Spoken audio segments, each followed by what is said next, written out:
Like a lot of people on the internet, I am an artist. For over a year, I've been posting character designs and art commentary videos. Since 2020, I've been taking my job as an artist seriously. But I've come into 2025 with a feeling of dread in the pit of my stomach. Obviously, art, like any other skill, is going to take time and effort to hone. It's going to take a lot of work to get to a place where people will hire you professionally, and that is absolutely fine. But unlike any career out there, say being a doctor, a lawyer, or any supposedly high-paying position, artists are paid next to nothing. And don't even get me started on how socially people think that artists are nothing more than hobbyists and shouldn't be paid for their time. We're appreciated less and less as the world goes on. When I started this channel, I had a dream to one day get paid enough that I could genuinely be an artist for myself. I could be self-employed. I could buy a new fridge and not worry about any of my immigration fees. When I became monetized in August, I was so excited to see if I could actually make my silly little dream real.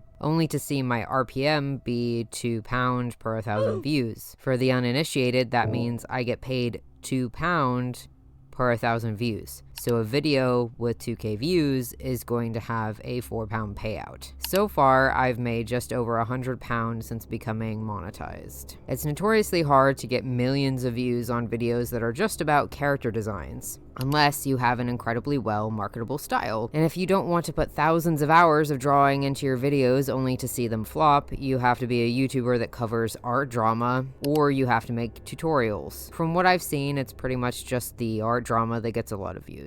That dream can still be a reality, but at the moment, I don't want to put hundreds of hours into doing character designs all the time when a lot of them don't do well because they're not fandom-based or because I'm not commenting on someone who puts slurs in their art. I'll eventually do character designs again, but at the moment, YouTube doesn't pay me enough to put a lot of work into actual art, and it's better to make things that are entertaining and useful to people. So I'll play ball.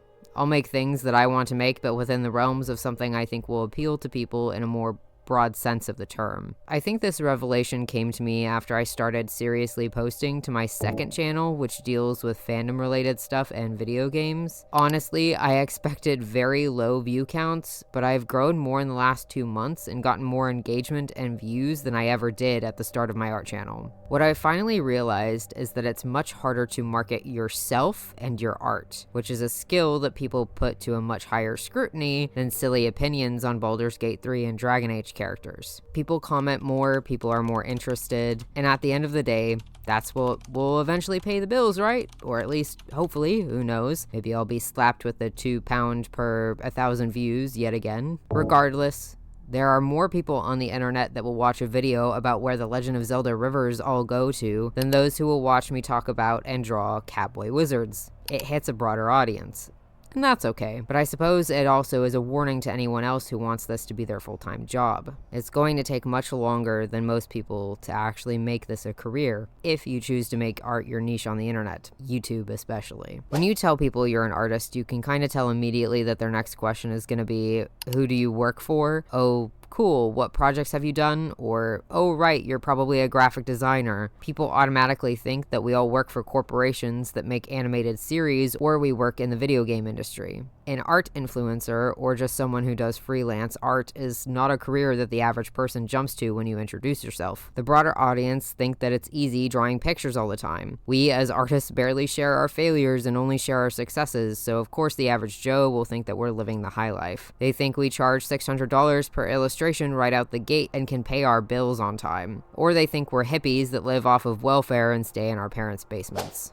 I am a freelance artist. I draw illustrations, mostly for other people, but sometimes for myself. I draw character designs that are everything from hot, sad tieflings to horrible-looking cryptids. But that alone doesn't take care of my family and myself. My life consists of having 10 or so commissions at a time so that I can pay £300 a month for my share of the bills. We barely use our heating even in the dead of winter because oil and electricity are expensive. Our fridge is probably 15 years old and we can't keep fresh food in it for more than a day. Both my husband and I have chronic pain and mental health struggles. The list goes on and on and on. When you interact with an artist, you're not just interacting with a person who draws cool pictures to post on the internet. You're interacting with people who often live paycheck to paycheck. I have a Patreon where I draw upwards of 12 characters in 1 month for other people on top of commissions. I make a sticker every month, make an illustration people vote for, I post reels that take at least 20 minutes to edit every other day. I have to keep on the trends, what fandoms people are into. I've taught myself video editing skills, social media management, and participated in charity projects. I'm not just an artist. I am a disabled person who draws for other people and barely myself. I am a video editor, a social media manager, and a small business owner. When I charge people £90 for a sketch of their Baldur's Gate 3 character, I am underselling myself, but I'm afraid that people won't pay me more for my art, and I've got to be able to eat and take care of my husband and my cats.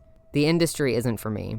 Work from home jobs in the art industry are hard to come by, and I have sensory issues. Retail and office work is far behind me, and I'm only 27 years old. This is my only chance at doing what I want to do, and I don't feel I can get a second job without severely burning out. I had a retail job for almost a year, and it was one of the worst experiences I have ever had. It made me appreciate making videos on the internet and made me want to claw my way into a position where I can do what I want and be proud of what I make. I had this whole video essay planned out about the horrors of being an artist. It was going to be my comeback after a month or so of not posting, but I think this video is more honest. I have no idea if it's going to do well, and that's fine. Maybe I can edit it in a way that people will find fun, who knows. Whatever this was supposed to be, I needed to get it out there.